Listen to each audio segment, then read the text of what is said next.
Hello बच्चों, तो कैसे हैं आप। तो स्वागत करते हैं आपका इस प्यारे से वीडियो लेक्चर में, जिसमें मैं आपको आज एक नया चैप्टर पढ़ाने वाला हूं जिसका नाम है काइनेमेटिक्स। ठीक है, तो ये अपना फिजिक्स का 11th क्लास का एक नया चैप्टर होगा। ठीक है, क्लियर। तो इससे पहले जो मैंने चैप्टर आपको पढ़ा दिए, एक तो मैंने आपको पढ़ा दिया यूनिट एंड डायमेंशन, एक पढ़ा दिया मैंने आपको basic mathematics tools. I hope सभी स्टूडेंट्स को वो बेसिक चैप्टर आपको समझ में आए होंगे।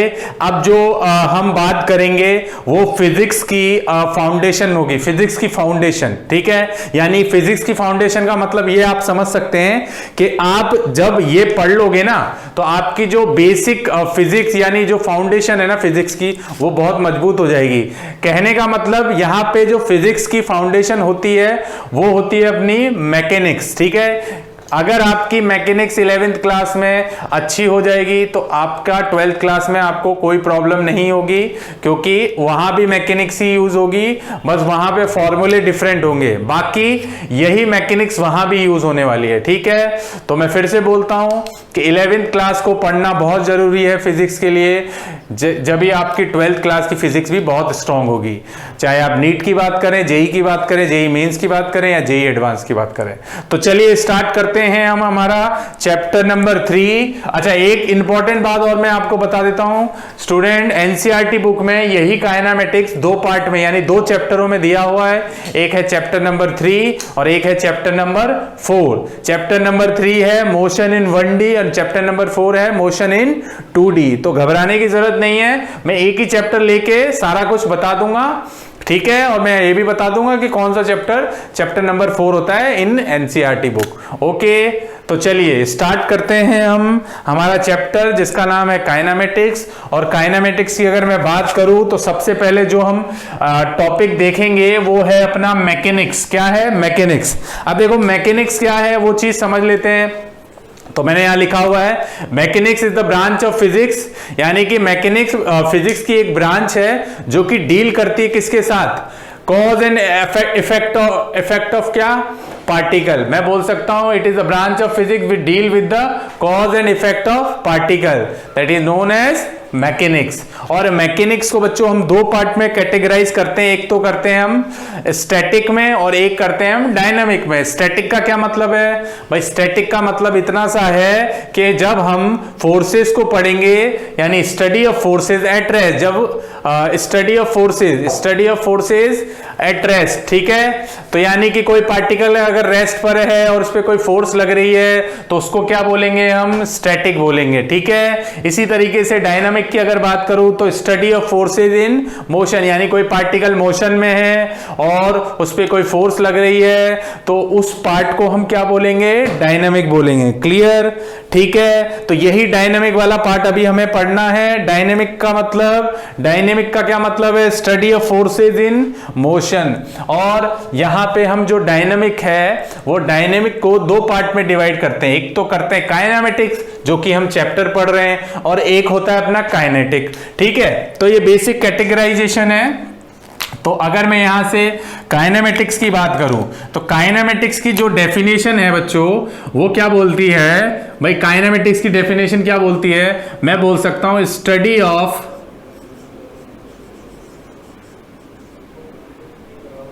या ऐसे लिख सकते हैं आप, it is the branch of, it is the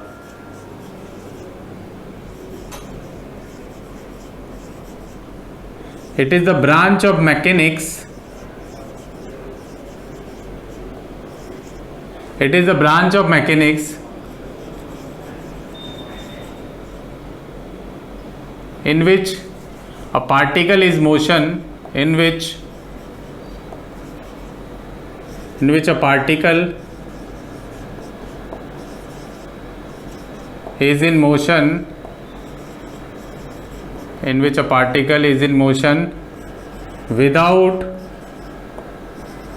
considering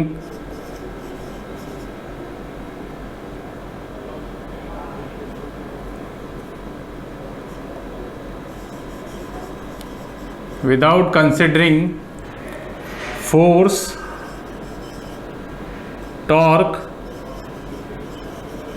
okay, force यानी मैं बोल सकता हूं ये वो ब्रांच है मैकेनिक्स की जो कि जिसमें पार्टिकल क्या होता है, मोशन में तो होता है, पर यहां पे फोर्सेज और टॉर्क का मतलब घूमना होता है। ये बातें आगे आपको चैप्टर में पता चलती जाएंगी। अभी ऐसा समझे टॉर्क भी एक फोर्स ही होती है एक तरीके से, ठीक है, clear.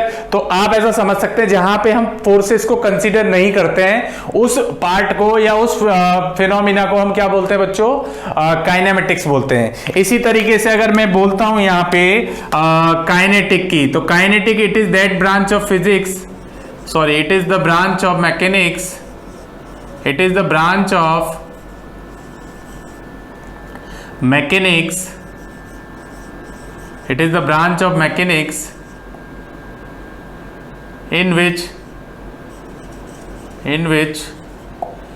a particle is in motion, in which a particle is in motion,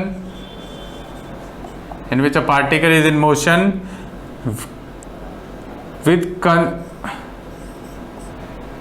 with considering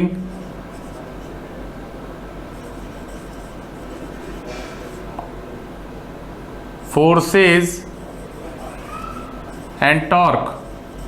यानी कि यहां पे हम किसको कंसीडर करते हैं बच्चों, फोर्स और टॉर्क को। यानी यहां पे भी पार्टिकल मोशन में होता है, in which a particle is in motion with considering forces and torque. यहां पे हम कंसीडर नहीं करते हैं फोर्सेज एंड टॉर्क को, यहां पे हम कंसीडर करते हैं। तो अभी हमें ये वाला पार्ट पढ़ना है। कौन सा वाला पार्ट, काइनेमेटिक्स वाला पार्ट पढ़ना है, ठीक है। अब देखो काइनेमेटिक्स का पार्ट हमें पढ़ना है, तो काइनेमेटिक्स को बेसिकली हम कितने पार्ट में डिवाइड करते हैं, तो इसको आप नोट जरूर कर लेना, ठीक है।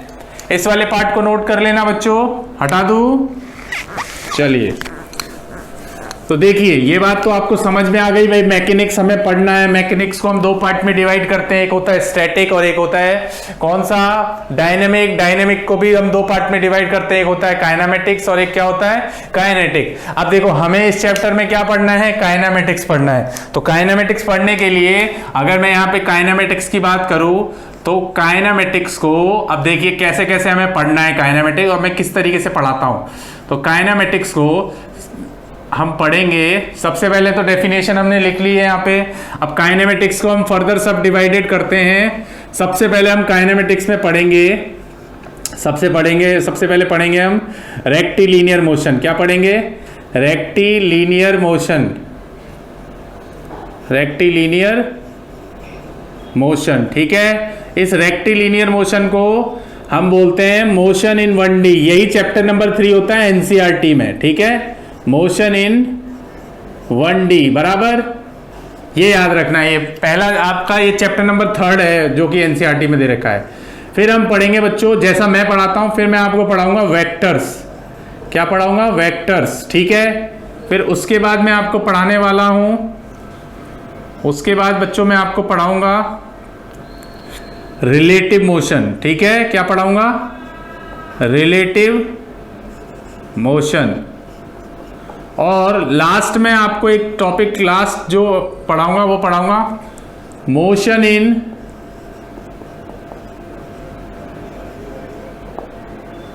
To D and projectile motion. And क्या, एंड प्रोजेक्टाइल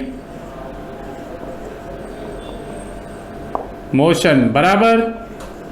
तो ये आपको पढ़ना है, इसी पैटर्न में हम पढ़ेंगे। इसमें आपके एनसीईआरटी के चैप्टर नंबर 3 भी और चैप्टर नंबर 4 भी आ जाएगा, क्लियर। तो सबसे पहले पढ़ेंगे हम rectilinear motion, motion in 1D। फिर पढ़ाऊंगा मैं आपको वेक्टर्स। कई टीचर वेक्टर्स को इससे पहले पढ़ा देते हैं, कब, बेसिक मैथ्स के बाद पढ़ा देते हैं, बेसिक मैथ्स में ले लेते हैं इसको, ठीक है। पर मुझे लगता है कि इसके बाद ही इसको पढ़ना चाहिए, ठीक है। तो वेक्टर्स पढ़ेंगे, फिर रिलेटिव मोशन पढ़ेंगे। रिलेटिव मोशन में जो भी होगा 1D 2D सब पढ़ा दूंगा मैं।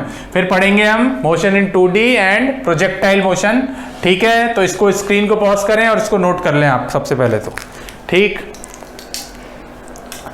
चलिए हटा दो इसको, चलिए हटा देता हूं। अब देखिए सबसे पहले मैंने आपको क्या बोला, हम पढ़ेंगे रेक्टिलिनियर मोशन। तो रेक्टिलिनियर मोशन में जो हमें पढ़ना है, हम सीखेंगे सबसे पहले बिल्कुल बेसिक से चलेंगे ना बच्चों, बिल्कुल बेसिक से। हमारे पास क्या क्या उसमें फॉर्मूले होंगे वो सब सीखने हैं हमें। सबसे पहले अगर मैं बात करता हूं यहां पे, तो देखिए अब अगर मैं यहां पे एक काम करता हूं, एक लाइन और बना लेता हूं, ठीक है। चलिए, तो अगर मैं सबसे पहले बात करूं तो जो हम सबसे पहले टॉपिक पढ़ेंगे आज, वो पढ़ेंगे हम रेक्टिलिनियर मोशन। क्या पढ़ेंगे, या मैं सिंपल वर्ड्स में क्या लिख सकता हूं इसको, मोशन इन, क्या पढ़ाऊंगा मैं आपको, मोशन इन 1D बराबर, और आप इसमें ब्रैकेट में लिख लेना रेक्टिलिनियर मोशन, है ना। मैंने ये लिख दिया मोशन इन 1D। 1D का मतलब one dimensional motion in one dimension motion, ठीक है, वन डायमेंशन, ठीक है। डी का मतलब क्या है, डायमेंशन। तो मोशन इन 1D, या फिर इसको आप लिख लेना रेक्टिलिनियर मोशन। अब इसमें ना सबसे पहले हमारे जो टॉपिक आएंगे वो पढ़ेंगे हम मोशन इन 1D में। सबसे पहले हम पढ़ेंगे बच्चों, क्या वो पढ़ना है हमें, बेसिक पैरामीटर। बेसिक पैरामीटर क्या पढ़ना है हमें, बेसिक पैरामीटर, ओके, ये पढ़ना है आज हमें, है ना। तो बेसिक पैरामीटर का मतलब यहां पे काइनेमेटिक्स में, पूरी काइनेमेटिक्स में, पूरी फिजिक्स में भी आप समझ सकते हो, कुछ बेसिक पैरामीटर बनाए गए हैं जो आपने 9th क्लास में ही पढ़े होंगे। जो सबसे पहला बेसिक पैरामीटर आता है वो आता है डिस्टेंस। क्या आता है, डिस्टेंस, ठीक है, डिस्टेंस, ठीक है। दूसरा जो आता है वो आता है डिस्प्लेसमेंट। दूसरा क्या आता है, डिस्प्लेसमेंट। तीसरा आता है स्पीड, बिल्कुल प्रॉपर तरीके से बताऊंगा। चौथा आता है अपना वेलोसिटी, ठीक है। पांचवा आता है अपना एक्सेलरेशन। क्या बच्चों, ये मैंने सब, ये जो फिजिकल क्वांटिटी है मैंने आपको यूनिट एंड डायमेंशन में बताई थी, बिल्कुल बताई थी सर। तो बस ये 5 पैरामीटर हमें यहां पे पहले पढ़ने हैं, इनकी डेफिनेशन पढ़नी है, ठीक है। इनमें क्या क्या फॉर्मूले होते हैं वो भी पढ़ना है, और उन पे कुछ क्वेश्चन भी हम सॉल्व करेंगे। तो बच्चों यहां से हम सबसे पहले जो पढ़ेंगे वो पढ़ेंगे डिस्टेंस। क्या पढ़ना है हमें, डिस्टेंस। तो चलिए डिस्टेंस की बात करते हैं। तो पहला नंबर डाल के मैं लिख देता हूं डिस्टेंस। तो बच्चों यहां से डिस्टेंस मैंने लिखा, अब डिस्टेंस को हम डिनोट करते हैं एस से, कई जगह इसको डी से भी डिनोट कर देते हैं, डी डिस्टेंस, ठीक है। कई जगह एस से डिनोट करते हैं, कई जगह डी से डिनोट कर देते हैं, पर यहां पे जनरली हम एस से डिनोट करेंगे इसको, ठीक है। तो डिस्टेंस की डेफिनेशन क्या होती है भाई, डिस्टेंस की डेफिनेशन मैं बोल सकता हूं, a particle which covered the actual path is known as distance, है ना।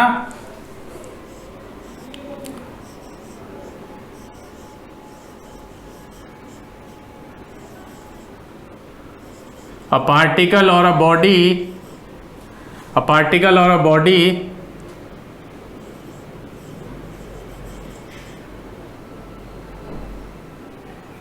या ऐसा लिख सकते हैं आप, the actual path it is defined as the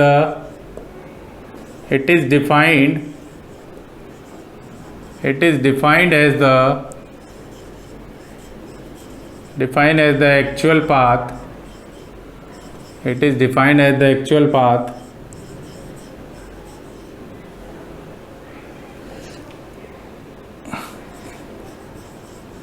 It is defined as the actual path covered by the particle or a body covered by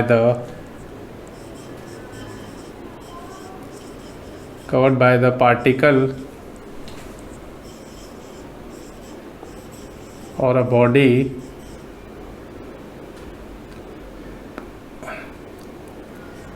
then it is known as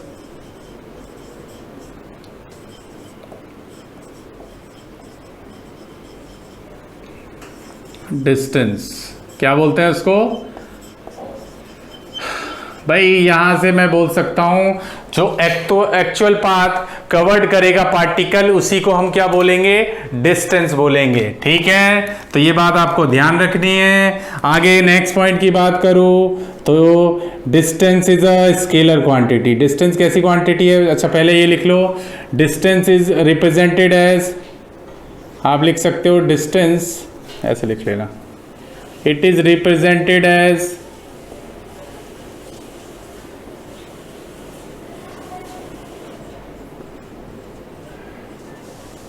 S, या D से भी लिख सकते हो या फिर और करके लिख देना भैया डी। ठीक है, दूसरी बात ये तो रिप्रेजेंटेड बाय क्या है, एस और डी। फिर नेक्स्ट पॉइंट है it is a scalar quantity, it is a scalar. अब ये थोड़ी सी आपके लिए नई बात है तो कोई दिक्कत नहीं है। स्केलर क्वांटिटी का क्या मतलब है? स्केलर का मतलब क्या हो गया बच्चों, यहां पे लिख लेना, स्केलर का मतलब मैग्नीट्यूड। क्या होता है इसका मतलब? मैग्नीट्यूड। समझ आ रही है बात? क्या मतलब होता है? मूल्य। मैग्नीट्यूड का क्या मतलब है? मूल्य, वैल्यू। मैग्नीट्यूड का क्या मतलब है? वैल्यू। ठीक है, वैल्यू यानी ओनली वैल्यू दे जिसका कोई दिशा ना हो, जिसका कोई डायरेक्शन ना हो, जो क्या दे, ओनली वैल्यू दे, उसी को क्या बोलते हैं बच्चों हम? Scalar quantity. स्केलर देखो दो तरह की फिजिकल क्वांटिटी वेक्टर में मैं आपको बताऊंगा, एक होती है स्केलर और एक होती है वेक्टर। तो स्केलर का क्या मतलब है यहाँ पे? जो ओनली क्या दे, मैग्नीट्यूड दे। मैग्नीट्यूड का मतलब कोई वैल्यू, मान लो 10 एक वैल्यू दे दी पर उस 10 का कोई डायरेक्शन नहीं है। जैसे मैं आपको एक एग्जाम्पल बोलता हूं, जैसे मास की बात करता हूं तो मास मैं आपको बता दूं, मास स्केलर क्वांटिटी होता है। मास कैसी क्वांटिटी होता है? स्केलर क्वांटिटी, यानी उसका कोई डायरेक्शन नहीं होता मास का। इसी तरीके से एक एग्जांपल मैं आपको दूं कि टाइम ले लो। टाइम कैसी क्वांटिटी है? स्केलर क्वांटिटी है। टाइम का कोई डायरेक्शन नहीं होता। मैंने आपसे पूछा बताओ बच्चों अभी टाइम कितना हो रहा है, मान लो सपोज करो मैंने किसी बच्चे से पूछा बताओ अभी टाइम कितना हो रहा है, तो वो बोलेगा सर अभी तो 9 बज रहे हैं। तो 9 बजने का मतलब ये थोड़ी कि वो ये बोलेगा कि भाई सर 9 बज रहे हैं, 9 बज रहे हैं तो इस डायरेक्शन में जाओ, 9 बज रहे हैं तो इस डायरेक्शन में जाओ, ऐसा तो नहीं बोलेगा वो। क्या सिंपल सी बात क्या बोलेगा कि सर अभी 9 बज रहे हैं। तो 9 तो क्या हो गई वहां पे, 9 नंबर क्या हो गया, मतलब 9 क्या हो गया, वो वैल्यू हो गई। तो इसका मतलब वैल्यू का मतलब मैग्नीट्यूड। मैग्नीट्यूड का क्या मतलब है? मूल्य यानी वैल्यू। बात समझ आ रही है? तो स्केलर क्वांटिटी है ये। कैसी क्वांटिटी है? Scalar quantity. ये कभी भी डायरेक्शन नहीं देता है। ठीक है, तो ये मैंने आपको बता दी बात। अब देखो नेक्स्ट पॉइंट अगर बात करें तो ये तो स्केलर की बात हो गई, और अगर मैं आपको नेक्स्ट पॉइंट बात करता हूं तो its SI unit. SI unit आपको बताई थी, तो एसआई यूनिट क्या है? Its SI unit is metre. क्या है? मीटर है ना। क्या यूनिट है? मीटर। यहां पे ऐसे लिख लीजिए, इट इज मेजर्ड इन, ऐसे लिख लीजिए, it is measured in metre. ऐसा ही वैसा ही मत लिखिए, इट इज मेजर्ड इन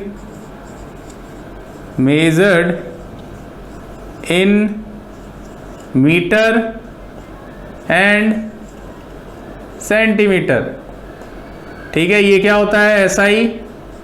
ये क्या होता है? सीजीएस।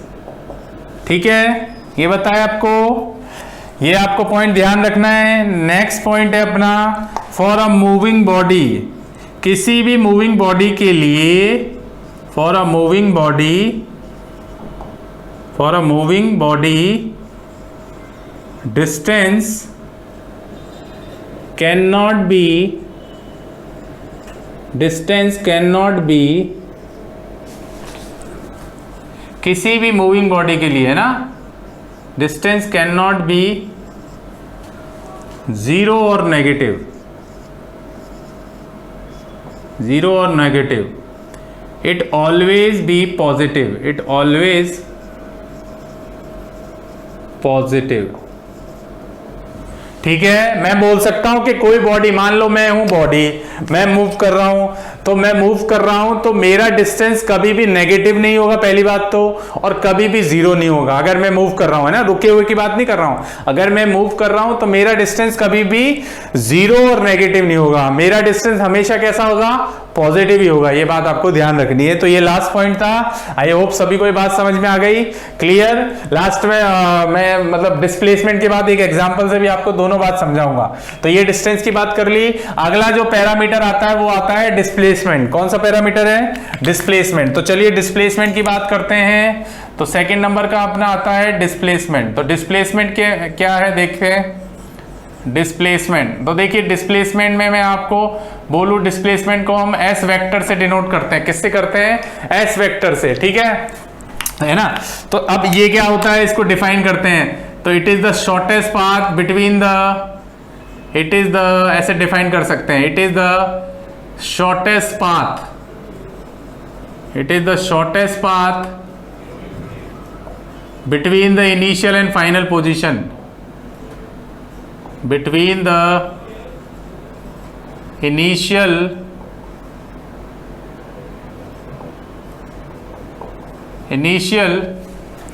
and final position, ठीक है, क्लियर। तो ये इसकी डेफिनेशन हो गई। समझा देता हूं मैं आपको। इनिशियल और फाइनल पोजीशन, यानी कि एक शॉर्टेस्ट पाथ होता है जो कहां से कहां तक लेना होता है, इनिशियल पॉइंट से फाइनल पोजीशन तक, ठीक है, इनिशियल पोजीशन से फाइनल पोजीशन तक, ठीक है। कैसे समझा देते हैं आपको। मान लो ये ए पॉइंट है, मान लो आप ऐसा समझ सकते हैं ये भावनगर है, ये क्या है, भावनगर, और ये क्या है बच्चों, आप ले लो ये है बड़ोदरा, बी बड़ोदरा, ठीक है। अब मान लो, अब मैं आपको बोलता हूं इस तरीके से कि बड़ोदरा से, सॉरी भावनगर से, बड़ौदा मतलब सूरत ले लो, चलो सूरत है ये, ठीक है, ये सूरत है और ये क्या है अपना भावनगर। तो देखो भावनगर, ठीक है। अब देखिए भावनगर से सूरत में मैंने बोला कि 3 रास्ते जाने के भैया। एक रास्ता ये है, ठीक है, और मैंने आपको बोला एक रास्ता इस तरीके से मान लो आप, है ना, एक रास्ता इस तरीके से मान लो, ठीक है।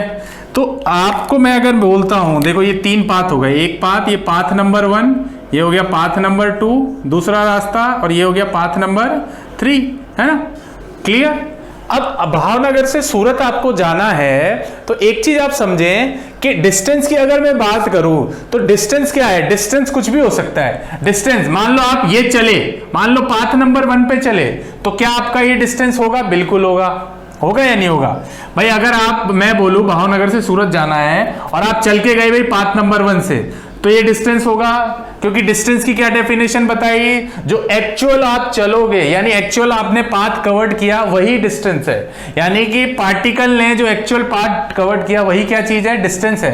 तो आप हो सकता है आप इससे चल जाओ तो ये भी डिस्टेंस हो सकता है, हो सकता है आप भावनगर से सूरत जाओ, ये भी आपका डिस्टेंस हो सकता है इस सेकंड वाले पाथ से, हो सकता है आप इसे घूम घूम के जाओ तो ये भी आपका डिस्टेंस हो सकता है। तो डिस्टेंस तीनों हो सकते हैं, पर अगर मैं डिस्प्लेसमेंट की बात करूं तो भावनगर से जो सूरत का डिस्प्लेसमेंट होगा, तो डिस्प्लेसमेंट में क्या होता है, उसमें क्या, shortest path between initial and final position. तो देखो तीनों रास्ते में से आपको सबसे छोटा रास्ता कौन सा दिख रहा है, ये सेकंड वाला। तो ये सेकंड वाला ही, यही क्या होगा बच्चों, आपका डिस्प्लेसमेंट होगा। यही क्या चीज होगी, आपकी डिस्प्लेसमेंट होगी। क्या मेरी बात समझ आ रही है आपको। तो यही डिस्प्लेसमेंट होगी।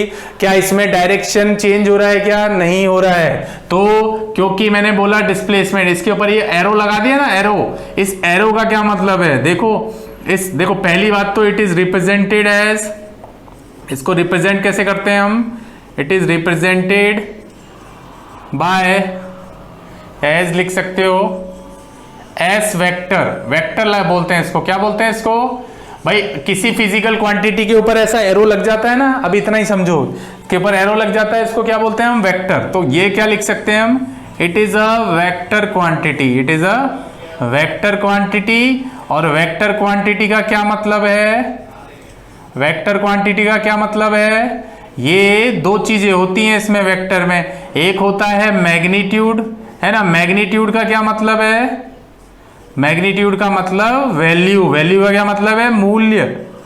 क्या होता है इसका मतलब? मूल्य। ठीक है, एक होता है मैग्नीट्यूड यानी वैल्यू, इसको मूल्य बोलते हैं, और दूसरा होता है डायरेक्शन। डायरेक्शन का क्या मतलब है? दिशा। डायरेक्शन को क्या बोलते हैं हम हिंदी में? दिशा बोलते हैं इसको, यानी जो दिशा भी दे और वैल्यू भी दे। तो सेकंड वाले पाथ में क्या इसकी दिशा चेंज हो रही है? नहीं हो रही। पर अगर इस वाले फर्स्ट वाले पाथ में बात करते हैं तो हर पॉइंट पे क्या इसका डायरेक्शन चेंज हो रहा है? बिल्कुल हो रहा है। क्या थर्ड वाले पाथ पे भी डायरेक्शन चेंज हो रहा है? बिल्कुल हो रहा है। पर फर्स्ट सेकंड वाले पाथ पे डायरेक्शन चेंज नहीं हो रहा है। तो मैं ऐसा भी समझ सकता हूं कि जिसमें मुझे डायरेक्शन यानी दिशा भी मिले और मूल्य यानी कि मैग्नीट्यूड भी मिले, तो उसको हम क्या बोलते हैं? डिस्प्लेसमेंट। तो it is the shortest path between initial, ये तो इनिशियल पॉइंट हो गया, ये कौन सा पॉइंट हो गया? इनिशियल। इनिशियल हो गया ये पॉइंट कौन सा है? ठीक है, इनिशियल। और ये वाला पॉइंट कौन सा है बच्चों? फाइनल। तो जो शॉर्टेस्ट पाथ होगी इनिशियल और फाइनल के बीच में, वही क्या होगा? अपना डिस्प्लेसमेंट होगा। तो वेक्टर क्वांटिटी है। अगला, it is measured in metre and centimetre. किस में मेजर करते हैं? Metre. It is measured in metre और सेंटीमीटर। मीटर क्या है? SI, और सेंटीमीटर क्या है? CGS। लास्ट पॉइंट क्या है? For a moving body, very important point, लिख लेना यहाँ पे, है ना? यहां लिख देता हूं, यहां लिख देता हूं, इस जगह लिख देता हूं। ठीक है, ये तो आपने नोट कर ही लिया है। लास्ट पॉइंट इसका जरूर लिख लेना। देखो, लिखो फॉर अ मूविंग बॉडी, ऐसे लिख लेना, for a moving body, for a moving body, किसी भी मूविंग बॉडी या पार्टिकल के लिए displacement, for a moving body displacement can be 0, negative. Negative चाहे तो पूरा पूरा लिख सकते हो, नहीं तो शॉर्ट में भी लिख सकते हो इसको, नेगेटिव एंड पॉजिटिव। यानी कि किसी भी मूविंग बॉडी के लिए डिस्प्लेसमेंट नेगेटिव भी हो सकता है और पॉजिटिव भी हो सकता है। कैसे? एक एग्जांपल से समझाते हैं आपको, तो आपको बेटर तरीके से समझ में आएगा। तो एक एग्जांपल ले लेते हैं यहाँ पे, सिंपल सा। देखो, एग्जांपल नंबर 1। अब मान लो इस तरीके से समझते हैं हम, ये एक्स एक्सिस क्या होता है? पॉजिटिव होता है। ये एक्स एक्सिस क्या होता है? नेगेटिव होता है। ये वाई एक्सिस क्या होता है? पॉजिटिव होता है। ये वाई एक्सिस क्या होता है? नेगेटिव होता है। ये बात तो आपको, इसको बोलते हैं ओरिजिन। क्या बोलते हैं इसको? ओरिजिन। ये क्या होता है? 0,0। ठीक है, अब मान लो कोई पार्टिकल यहाँ ओरिजिन पे है, मान लो ये आपका घर है ओरिजिन पे, ये आपका हाउस है, यहाँ पे आपका हाउस। मैंने आपके हाउस को ओरिजिन बोल दिया। क्या बोल दिया? आपके घर को क्या बोला? ओरिजिन बोल दिया। अब मान लो आपको हाउस से जाना है स्कूल। कहाँ जाना है? स्कूल। ठीक है, स्कूल गए। अब मान लो स्कूल आपका है दूर, कितना? यहाँ से कितना दूर है बच्चों? मान लो यहाँ से यहाँ तक आप मान लो 20 मीटर दूर है ना? कितना दूर है? 20 मीटर। ऐसा मान लो आप, इतना दूर तो नहीं होता पर फिर भी मान सकते हो 20 मीटर। ठीक है, तो मैंने ये माना कि आपका हाउस है ओरिजिन पे 0,0। ये तो इस कोऑर्डिनेट को क्या लिखेंगे? एक्स में है तो 20,0 लिखेंगे इस कोऑर्डिनेट को। फिर आपको क्या किया? देखो, पहले आप हाउस से गए स्कूल, फिर स्कूल से आए आप कहाँ पे? हाउस। तो कितना वापस आए? 20 मीटर। ठीक है, अब मान लो आप पहले तो गए पॉजिटिव एक्स डायरेक्शन में, फिर मान लो आप यहां चले गए शॉप पे, दुकान पे। किस पर? दुकान पे कुछ सब्जी वब्जी खरीदने। ठीक है, मान लो आप कुछ सब्जी वब्जी लेने गए, फ्रूट कि भाई चलो आज तो भूख लगी है, कुछ फ्रूट खाया जाए। तो आप कहाँ पहुंच गए? सब्जी मंडी। और सब्जी मंडी पे गए आप दुकान पे, और दुकान पे आपने क्या खरीदी? भाई आपने सारी सब्जियां खरीद ली। तो खरीद ली तो आप कितना चले? मान लो आप यहाँ पे चले, सर हम तो चले यहाँ पे सब्जी लेने। कितनी सब्जी ली आपने? भाई आप चले 20 मीटर। कितना मीटर चले? 20 मीटर। तो इस कोऑर्डिनेट को क्या लिखेंगे बच्चों? इसको लिखेंगे -20,0, क्योंकि इधर वाला एक्स एक्सिस पॉजिटिव होता है, इधर वाला नेगेटिव। तो इसके कोऑर्डिनेट को क्या लिखेंगे? -20,0, क्योंकि एक्स में तो -20 पर वाई में कितना? 0। तो एक्स में चल रहे हैं ना, ये बात मैं पहले बता चुका हूं आपको कोऑर्डिनेट ज्योमेट्री में। अब देखो क्वेश्चन मैं आपसे पूछता हूं, 1 मिनट इसको रफ कर दूं। अब देखो एक सिंपल सी अगर मैं बात पूछूं आपसे कि बताओ कोई भी नाम ले लो भाई, नाम ले लेते हैं। घर में, घर किसका घर है? ये सीता का घर है। ये किसका घर है बच्चों? सीता का घर। किसका? सीता। सीता नाम की एक लड़की है, ठीक है, सीता का घर है ओरिजिन पे। अब सीता कहाँ गई? सबसे पहले स्कूल, फिर स्कूल से कहाँ आई? घर, घर से कहाँ गई? शॉप, फिर शॉप से कहाँ आई? शॉप से कहाँ आई बच्चों? वापस आ गई बच्चों, अपने घर पे आ गई वो, ठीक है। तो अब अगर मैं इसमें आपसे कुछ क्वेश्चन पूछूं तो उस पर ध्यान देना, आपको सारी बात समझ में आ जाएगी डिस्टेंस और डिस्प्लेसमेंट की, ठीक है। अब देखो इधर, इसको हटा दूं, चलिए, है ना। तो फिर बोलता हूं, सबसे पहले सीता किधर गई? स्कूल, स्कूल से कहाँ आई? घर, घर से कहाँ गई? शॉप पे, सब्जी मंडी, सब्जी मंडी से सब्जी लेके वापस कहाँ आ गई? घर पे आ गई, है ना। तो घर पे आने का मतलब, अब सबसे पहला क्वेश्चन मैं आपसे बोलता हूं कि बताओ, सबसे पहली बात मैं अगर आपसे पूछूं, पहला क्वेश्चन कि बताओ, find the distance, find the distance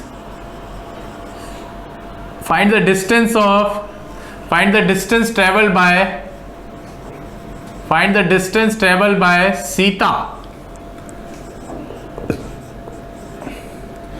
distance traveled by Sita from her house to school, ठीक है, पहला क्वेश्चन। दूसरा क्वेश्चन मैं आपसे बोलता हूं, find the distance travelled by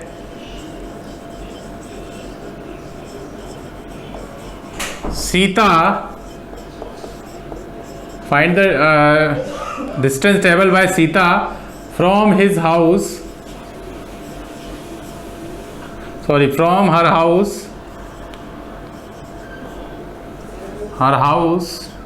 to shop, ठीक है। दो क्वेश्चन मैंने आपको पूछे, तो चलिए इसका हम देखते हैं सॉल्यूशन। देखिए सबसे पहली बात, अगर मैं आपको बोलता हूं, अच्छा ये मैंने आपको बोल दिया। अब डिस्टेंस की बात, अच्छा एक और 2-3 क्वेश्चन और ले लेते हैं, है ना। फाइंड द डिस्टेंस टेबल, तीसरा क्वेश्चन ले लो,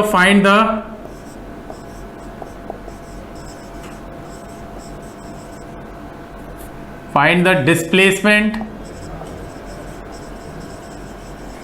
of Sita from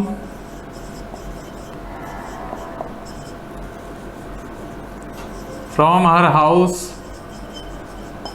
to school, ठीक है। नेक्स्ट है question, find the displacement of Sita from her house to shop. Shop कौन सी शॉप? सब्जी वाली शॉप, सब्जी वाली, ठीक है, क्लियर। तो देखिए अब बात करते हैं यहां से पहले क्वेश्चन की। तो देखो पहला क्वेश्चन क्या बोला है उस पर गौर करते हैं, है ना। पहले क्वेश्चन की बात करते हैं। पहला क्वेश्चन ये है कि भाई, और क्वेश्चन और भी हो सकते हैं, वो मैं आपको बता दूंगा ओरली भी। देखो इन क्वेश्चनों को समझो। Find the distance travel by Sita from her house to school. तो सीता का कोऑर्डिनेट कितना है? 0,0। सीता कहां पहुंची? स्कूल। कितना चली? तो पहला आंसर क्या हुआ बच्चों? पहला आंसर क्या हुआ? Answer number 1। इसको क्या लिख सकते हैं हम भाई? आंसर नंबर 1 क्या हुआ भाई? डिस्टेंस, कितना डिस्टेंस? स्कूल से, सॉरी हाउस से कहां तक? हाउस से, है ना। डिस्टेंस को आप लिख लेना अंतर, है ना। जो गुजराती मीडियम वाले स्टूडेंट हैं, डिस्टेंस का क्या मतलब है यहाँ पे?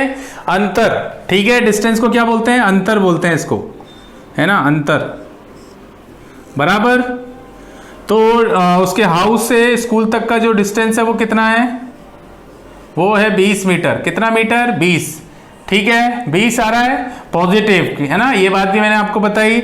दूसरा क्वेश्चन देखो, दूसरा क्वेश्चन क्या है, find the distance travel by Sita from her house to shop. तो देखो हाउस से गई स्कूल, स्कूल से आई वापस घर पे, तो हाउस से गई स्कूल तो कितना चली 20 मीटर, फिर स्कूल से आई वापस घर पे तो कितना चली 20 मीटर, तो 20 प्लस 20 कितना हुआ 40। कभी भी नेगेटिव नहीं होगा, पॉजिटिव लेके चलना है। चली कितना 20, फिर वापस कितना चली 20, फिर घर से कहां पहुंची शॉप पे, तो शॉप पे वापस कितना, नेगेटिव नहीं लेना है यहाँ पे, ठीक है। वापस कितना चली 20 मीटर, तो टोटल कितना चली, टोटल कितना चली 60 मीटर। टोटल कितना चली हाउस से डिस्टेंस, हाउस से कितना शॉप तक का, तो कितना चली 20 metre plus 20 metre plus 20 metre, तो टोटल कितना चली 60 यानी कि 60 मीटर। बताओ ये बात समझ में आई सबको। चलो अगला क्वेश्चन है, find the displacement of Sita from her house to school. तो देखो डिस्प्लेसमेंट भी वही होगा, सीता घर से कहां स्कूल, तो घर से स्कूल गई तो कितना चली 20 मीटर। तो इनिशियल पॉइंट क्या है, इनिशियल पॉइंट उसका हाउस, फाइनल पॉइंट कौन सा है उसकी, फाइनल पोजीशन कौन सी है उसका स्कूल, और कोई रास्ता है नहीं जाने का, तो डिस्प्लेसमेंट भी क्या होगा बच्चों, थर्ड क्वेश्चन में डिस्प्लेसमेंट भी क्या होगा, डिस्प्लेसमेंट इज इक्वल टू क्या लिख सकते हो भैया, पूरा पूरा लिख लेना, displacement from house to school, from house to school, house to school क्या होगा, ठीक है, वो कितना होगा S बराबर क्या लिख सकते हैं, S वेक्टर बराबर कितना 20 मीटर ही होगा, बराबर। नेक्स्ट क्वेश्चन देखो, नेक्स्ट क्वेश्चन क्या है, find the displacement of Sita from her house to shop. तो देखो सीता गई स्कूल, स्कूल से आई घर, घर से गई शॉप। अब इनिशियल पॉइंट कौन सा है उसका हाउस, फाइनल कहां पहुंची शॉप पे, सब्जी वाली शॉप पे। तो देखो अब आपको उससे कोई मतलब नहीं कि वो चली कितना, आपको तो क्या देखना है इनिशियल और फाइनल। तो इनिशियल क्या है बच्चों, इनिशियल कितना, इनिशियल है यहाँ पे, फाइनल कितना ये, तो डिस्प्लेसमेंट कितना होगा, तो डिस्प्लेसमेंट लिखेंगे, displacement, displacement from her house, from her house to, from her house to कहां तक, शॉप तक।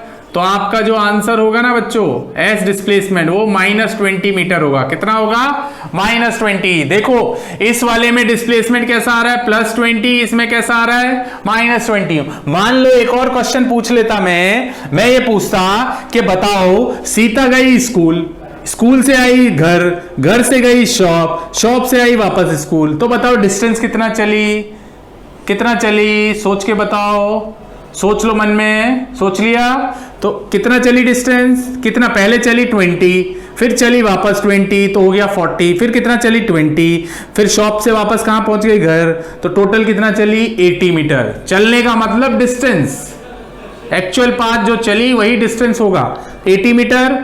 अब अगर मैं आपको बोलूं बताओ मुझे डिस्प्लेसमेंट कितना हुआ, इनिशियल पॉइंट क्या था उसका घर, फाइनल पॉइंट भी क्या था बच्चों उसका घर, तो कितना चली, कितना चली 0 चली, इनका मतलब कितना डिस्प्लेसमेंट हुआ उसका 0 हुआ। डिस्टेंस कितना चली थी 80 मीटर, डिस्प्लेसमेंट कितना हुआ उसका 0 हुआ या नहीं हुआ। तो 0 होने का मतलब मैंने आपको एक पॉइंट लिखाया भी था, डिस्प्लेसमेंट 0 भी हो सकता है, नेगेटिव भी हो सकता है और पॉजिटिव भी हो सकता है। क्या मेरी बात समझ आई? तो आप स्क्रीन को पॉज करके इस सबको नोट कर लेना।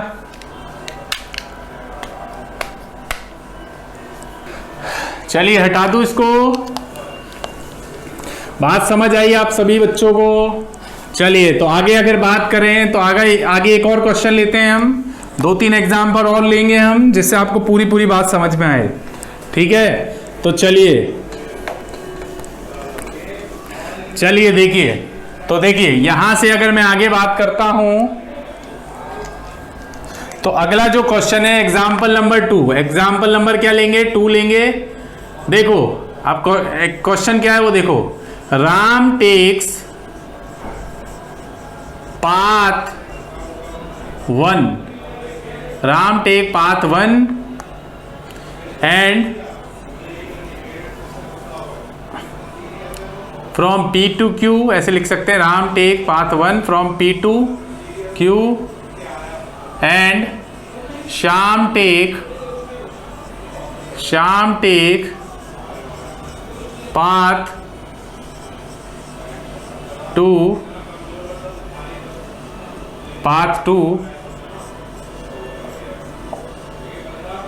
from, देखिए यहां पे क्या लिखा है, Ram take path 1 from P2Q and Shyam take path 2 from P2Q।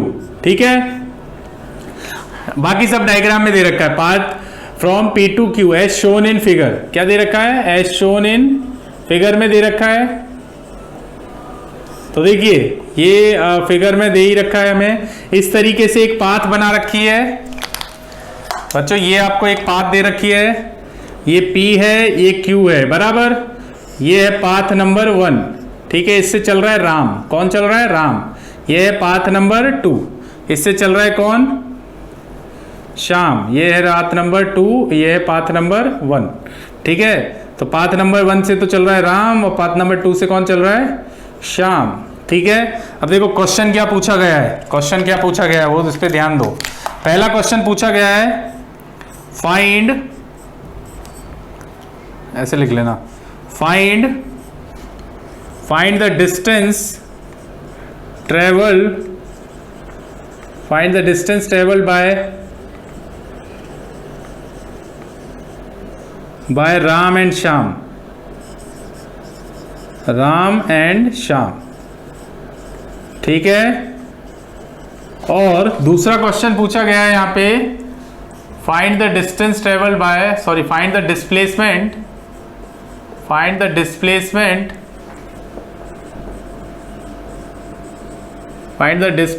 Of Ram and Shyam. ठीक है, क्लियर। तो चलिए हम बात कर लेते हैं दोनों क्वेश्चन की, है ना।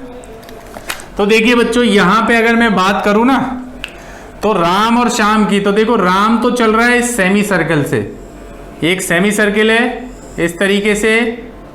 ठीक है, ये P से लेकर Q तक, ये पाथ नंबर 1 है। पाथ नंबर 1 पे कौन चल रहा है, राम। पाथ नंबर 2 पे कौन चल रहा है, श्याम। तो ये पाथ नंबर 2 है। तो अगर पहले क्वेश्चन की बात की जाए, मतलब ए क्वेश्चन की, तो ए का डिस्टेंस बताना है। तो राम का डिस्टेंस आप लिख सकते हैं, डिस्टेंस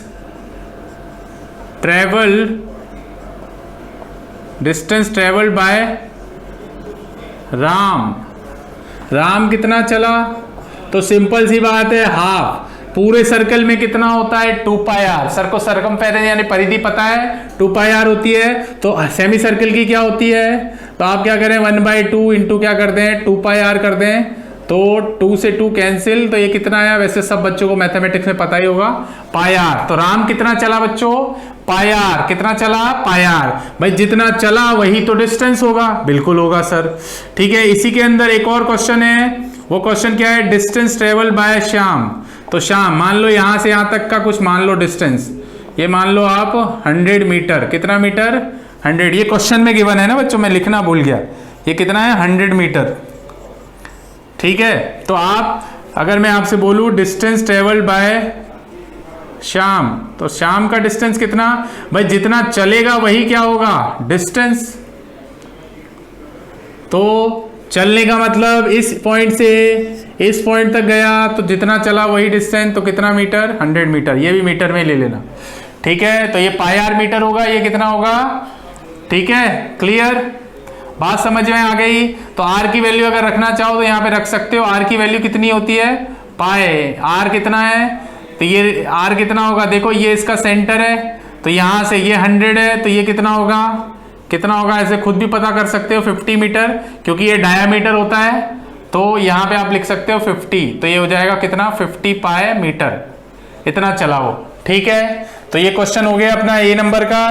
बी नंबर का क्वेश्चन देखो क्या लिखा है, find the displacement of Ram. तो राम का डिस्प्लेसमेंट कितना है, डिस्प्लेसमेंट ऐसे लिखना, डिस्प्लेसमेंट का मतलब स्थानांतर। डिस्प्लेसमेंट का क्या मतलब है, स्थानांतर। डिस्प्लेसमेंट ऑफ राम, स्थानांतर लिख लेना इसको, क्या लिख लेना, स्थानांतर।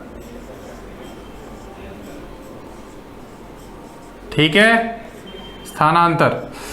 डिस्प्लेसमेंट ऑफ राम, तो देखो राम यहां से यहां तक चला, पाथ नंबर 1 था, पर हमें तो डिस्प्लेसमेंट बताना है, तो डिस्प्लेसमेंट के क्या देखा जाता है, इनिशियल पोजीशन और फाइनल पोजीशन। तो इनिशियल पोजीशन और क्या देखी जाएगी, फाइनल। तो इनिशियल फाइनल कितना है 100, तो ये 100 मीटर आ जाएगा। इसी में दूसरी बात करें डिस्प्लेसमेंट ऑफ श्याम, तो श्याम तो ऑलरेडी इसी पाथ से चल रहा है, तो क्या लिख सकते हैं, श्याम का डिस्प्लेसमेंट कितना होगा जितना उसका डिस्टेंस था। तो डिस्प्लेसमेंट ऑफ श्याम कितना है बच्चों, वो भी 100 मीटर ही होगा। ठीक है, बात समझ आ गई आपको, क्लियर है। चलिए ये बात आई आपको समझ में। चलिए एक और क्वेश्चन देखते हैं, question number example number 3। Example number क्या देखते हैं, 3 देखते हैं। क्या बोलता है एग्जाम्पल नंबर 3 में, a man goes due to north, a man goes 50 meter due to north, 40 meter due to east and 20 meter due to south. Then due to south in his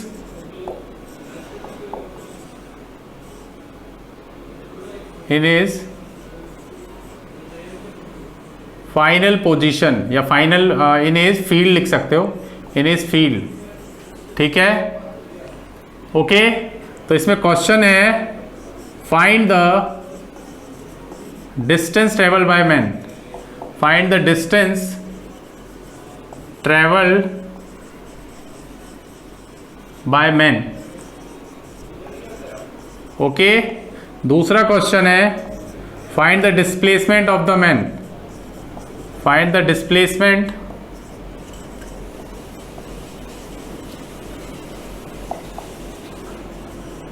चलिए दूसरे दोनों क्वेश्चन सॉल्व करते हैं। तो देखिए दोनों question बहुत ही easy हैं। पहले सिचुएशन को एनालाइज करते हैं हम लोग। तो देखो सिचुएशन क्या बोलती है अपने को, मान लो अब डायरेक्शन पता होना चाहिए। ये कौन सा डायरेक्शन होता है, ईस्ट, इसको बोलते हैं हम वेस्ट, इसको बोलते हैं नॉर्थ, इसको क्या बोलते हैं हम साउथ। अब देखो एक चीज समझो आप, यहाँ पे अगर मैं, चलो इसको यहाँ पे लिखा रहने दो। सबसे पहले आदमी ओरिजिन पे था, ऐसा मान लो आप ओरिजिन पे था। अब देखो कहाँ पे चला, वो नॉर्थ की तरफ चला। तो नॉर्थ की तरफ कितना चला भाई, नॉर्थ की तरफ कितना चला, पहले तो ये देखो 50 मीटर चला। कितना चला 50 मीटर। 50 मीटर चला, फिर किधर मुड़ गया वो 40 metre due to east. East की तरफ कितना मुड़ गया 40 मीटर। फिर 40 मीटर चलने के बाद 20 मीटर किधर की तरफ चला गया वो 20 मीटर की, थोड़ा बड़ा बनाना है ना इसको, चलो बड़ा बना देते हैं इसको, ऐसे बना लो इसको। ठीक है, ओरिजिन ये था 0,0, कितना चला 50 मीटर। ठीक है, फिर 50 मीटर नॉर्थ चलने के बाद ये नॉर्थ है, ये ईस्ट है, ये वेस्ट है और ये साउथ है। तो 50 मीटर चलने के बाद किधर गया 40 मीटर ईस्ट की तरफ। 40 मीटर चलने के बाद साउथ की तरफ कितना चला वो 20 मीटर, और ये अपनी फाइनल डेस्टिनेशन पे पहुंच गया। ये इसका इनिशियल पॉइंट है। ये कौन सा पॉइंट है इनिशियल, और ये कौन सा पॉइंट है फाइनल, बराबर। तो बस डिस्टेंस कितना चला देखते पता चल रहा है। पहले 50 चला, फिर 40 चला, फिर 20 चला। तो 50 प्लस 40 कितना होता है 90, प्लस 20 कितना होता है 110। तो डिस्टेंस कितना चला, पहला क्वेश्चन क्या पूछा है डिस्टेंस कितना चला। तो डिस्टेंस क्या लिख सकता हूं मैं यहाँ से, डिस्टेंस को बोलिए बच्चों क्या लिख सकता हूँ, डिस्टेंस कितना चला 110 मीटर। पर अगर डिस्प्लेसमेंट की बात करूँ तो डिस्प्लेसमेंट कितना चलेगा, तो भैया यहाँ पे आप लिखोगे, पहला क्वेश्चन तो आपका है डिस्टेंस। तो डिस्टेंस ट्रेवल क्या होगा, डिस्टेंस ट्रेवल, डिस्टेंस यानी कि अंतर, डिस्टेंस ट्रेवल कितना होगा, ये हो जाएगा अपना, पहले चला 50 मीटर, एस से डिनोट कर लेना है ना, एस। पहले चला 50 मीटर, फिर कितना चला 50 के साथ 40, फिर कितना चला 20, तो टोटल कितना हुआ 110 मीटर। ये आ गया अपना डिस्टेंस। दूसरा क्वेश्चन क्या पूछा है, डिस्प्लेसमेंट। तो डिस्प्लेसमेंट कैसे निकालेंगे, ये इनिशियल पॉइंट है, ये फाइनल पोजीशन है, ये इनिशियल पोजीशन, ये फाइनल पोजीशन। तो बहुत ही आसान है निकालना। देखो कैसे, आप क्या करो, यहां से इनिशियल से फाइनल पहुंचाना है तो डायरेक्शन चेंज नहीं होता उसमें, क्योंकि displacement is a vector quantity. तो ऐसे जाएगा। तो देखो एक चीज समझो, ये 20 है तो देखो ये 50 है, ये 20 है, तो ये कितना होगा, ये वाला, ये कितना होगा 30 मीटर। भाई यहां से यहां तक कितना होगा 30 मीटर होगा, क्योंकि यहां से यहां तक कितना है, ये 20 मीटर। 30 ये है तो ये 40, तो ये भी कितना होगा, यहां से यहां तक ये भी कितना होगा 40 मीटर ही होगा। तो बच्चों ये 30 है, ये 40 है, तो क्या ये नहीं निकाल सकते हम। तो इस ट्राइंगल को अलग से देखें तो ये 30 था, ये निकालना है, ये 40 है, ये 40 मीटर, ये 30 मीटर। तो पाइथागोरस थ्योरम तुम्हें पता है, पाइथागोरस थ्योरम क्या कहती है, इसको h मान लो। तो h बराबर क्या लिखेंगे, under root P square plus B square. ठीक है, तो p कितना है बोलो, p 30 का स्क्वायर, वैसे तुम्हें पता ही है क्या आने वाला है, फिर भी मैं लिखता हूँ। यहाँ पे क्या लिखेंगे, 30 का स्क्वायर होता है 900 प्लस ये हो जाएगा 1600, तो ये होगा अपना 2500।